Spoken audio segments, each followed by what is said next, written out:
el que se hizo rey de ese planeta fue Satanás. Y Adán y Eva fueron esclavos, aunque después se arrepintieron. Hola, soy José Luis Álvarez Rodríguez, pastor.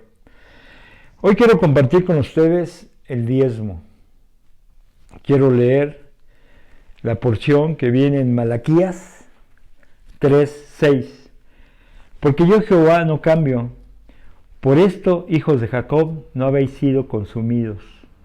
Desde los días de vuestros padres os habéis apartado de mis leyes y no las guardasteis. Volveos a mí y yo me volveré a vosotros, ha dicho Jehová de los ejércitos. Mas dijiste, ¿en qué hemos de volvernos? ¿Robará el hombre a Dios? Pues vosotros me habéis robado y dijisteis, ¿en qué te hemos robado? En vuestros diezmos y ofrendas. Malditos sois con maldición, porque vosotros, la nación toda, me habéis robado. Traed los diezmos al alfolí, y hay alimento en mi casa, y probadme ahora en esto, dice Jehová de los ejércitos. Si no os abriré las ventanas de los cielos, y derramaré sobre vosotros bendición, hasta que sobreabunde. Reprenderé también por vosotros al devorador, y no os destruirá el fruto de la tierra, ni vuestra vid en el campo será estéril, dice Jehová de los ejércitos. Y todas las naciones os dirán, bienaventurados, porque seréis tierra deseable, dice Jehová de los ejércitos. Aquí muchas personas me han comentado que esto es para los judíos, solamente para el pueblo escogido de Dios. Y yo les digo que no, porque en el Antiguo Testamento hay gente judía y hay gente no judía. Por ejemplo, Adán y Eva no eran judíos. ¿Sí? Noé no era judío.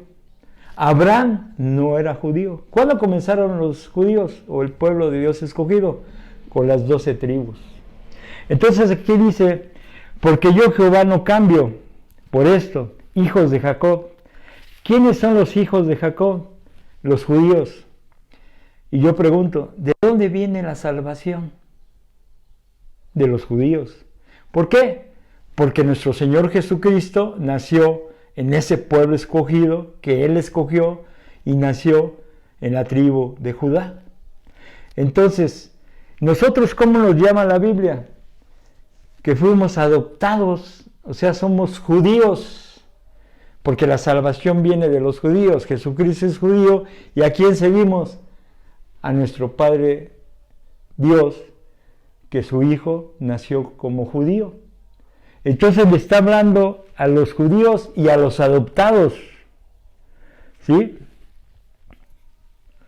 Entonces, si ustedes, bueno, algunos me han preguntado, ¿los 10 mandamientos no se los dio solamente a los judíos? Mi respuesta es no.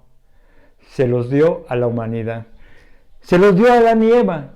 O sea, los 10 mandamientos aparecen cuando el pueblo de Dios hace un pacto con Dios en el monte Sinaí y les da la ley, los 10 mandamientos. Pero esos 10 mandamientos ya se los había dado a Adán y a Eva en el huerto del Edén. Una pregunta, ¿esos 10 mandamientos de dónde vienen? De Dios. ¿Y Dios dónde está? ¿Dónde estaba antes de la creación? En el cielo. Entonces esos 10 mandamientos están vigentes en el cielo, están vigentes en la tierra. Si no, les preguntaría, ¿cómo fue que se le halló maldad a Satanás? ¿Con qué ley? Porque debe haber una ley. Cuando le dicen esta persona es culpable porque infringió la ley. Y así se le encontró a Satanás culpable porque infringió la ley. Quiso ser como Dios, se hizo igual a Dios. Sus contrataciones que eran mentiras, mintió a los ángeles de Dios y convenció a una tercera parte de esos ángeles. Entonces, ¿con qué ley se le halló maldad a Satanás, según Ezequiel? Pues con los 10 mandamientos. Entonces, ¿dónde estaban esos 10 mandamientos? En el arca del cielo, no en el arca de los judíos. El arca de los judíos es una muestra del arca que Dios tiene en el tercer cielo. Entonces, con esa ley, ¿sí?, se le castigó a Satanás lanzarlo al planeta Tierra y sacarlo del cielo, y lo siguieron una tercera parte de sus ángeles.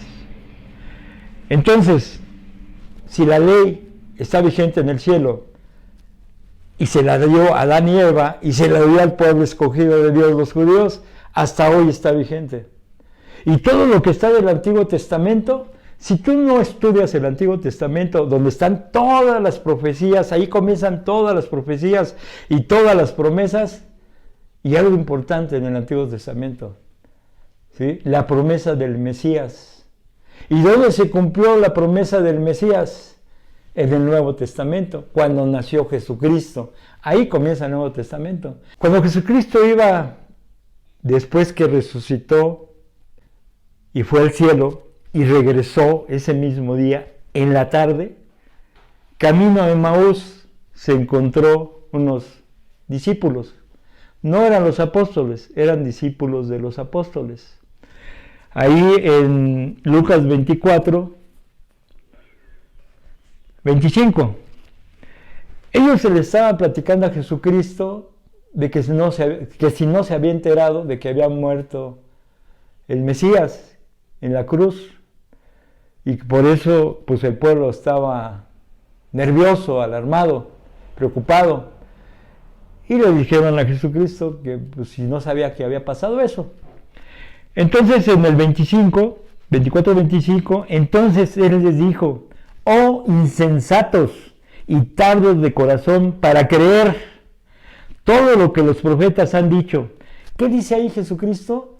Que debemos de creer, y si creemos, aplicamos y obedecemos y vivimos conforme a lo que está en el Antiguo Testamento.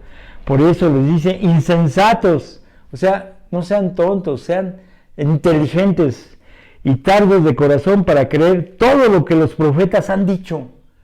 Todos los libros de la Biblia son proféticos, todos. Por eso habla de profetas en plural. Y le hace una pregunta a estas personas: ¿no era necesario que el Cristo padeciera estas cosas y que entrara en su gloria? Y comenzando ¿desde qué? Desde Moisés, y siguiendo por todos los profetas, les declaraba en todas las escrituras lo que de él decían. O sea, ¿dónde está la historia de Jesucristo, del Mesías, de la promesa del Mesías de parte de Dios Padre al pueblo, a la humanidad, en el Antiguo Testamento? Entonces no podemos quitar el Antiguo Testamento o dejar de aplicar el Antiguo Testamento porque seríamos insensatos. Tenemos que creer, dice ahí. Y lo está diciendo en el Nuevo, no lo está diciendo en el anterior, en el Nuevo. ¿Y quién lo está diciendo? Jesucristo. No es un ángel, no es un profeta, es Dios mismo diciendo que creamos en la Biblia. Está hablando del Antiguo Testamento porque no había el Nuevo. Entonces, debemos de diezmar. Según la palabra de Dios, es obligatorio. Claro, Dios quiere que lo hagas por amor, el obedecer a Dios. ¿Dónde Dios da los 10 mandamientos a Adán y a Eva? En el Génesis 2:7. Mas del árbol de la ciencia, del bien y del mal, no comerás, porque el día que de él comieres, ciertamente morirás. O sea, Dios le dio la creación, el planeta completo, a Adán y a Eva. Había millones de árboles frutales, millones de plantas, todo lo que podemos imaginar en el planeta Tierra. No es así ahora hay mucha escasez, pero en la época que Dios hizo la creación había de todo. Era una maravilla para vivir en este planeta.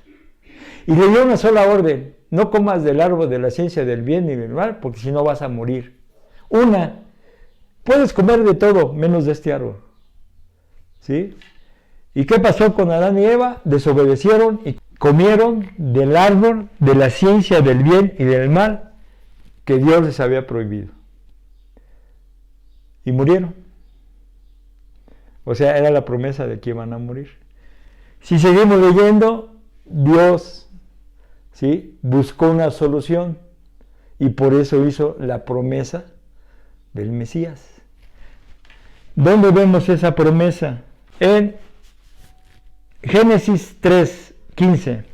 Y pondré enemistad entre ti y la mujer. ¿A quién le está hablando ahí? A Satanás. No le está hablando a la serpiente. La serpiente era un animal que Satanás utilizó. Al que le está hablando directamente es a Satanás. Y pondré enemistad entre ti y la mujer, y entre tu simiente y la simiente suya. Esta te herirá en la cabeza y tú la herirás en el calcañar. Ahí está la promesa del Mesías. Al momento que pecó Adán y Eva, el planeta Tierra, el que se hizo rey de ese planeta fue Satanás. Y Adán y Eva fueron esclavos, aunque después se arrepintieron. Entonces, ¿cómo puedes tú quitar el Antiguo Testamento y todas las ordenanzas del Antiguo Testamento y todas las promesas del Antiguo Testamento, ¿sí?, por una doctrina falsa? La Biblia no la puedes mutilar. No puedes agarrar lo que te conviene y lo que no te conviene. Desecharlo, no. Tienes que regir tu vida desde Génesis hasta Apocalipsis.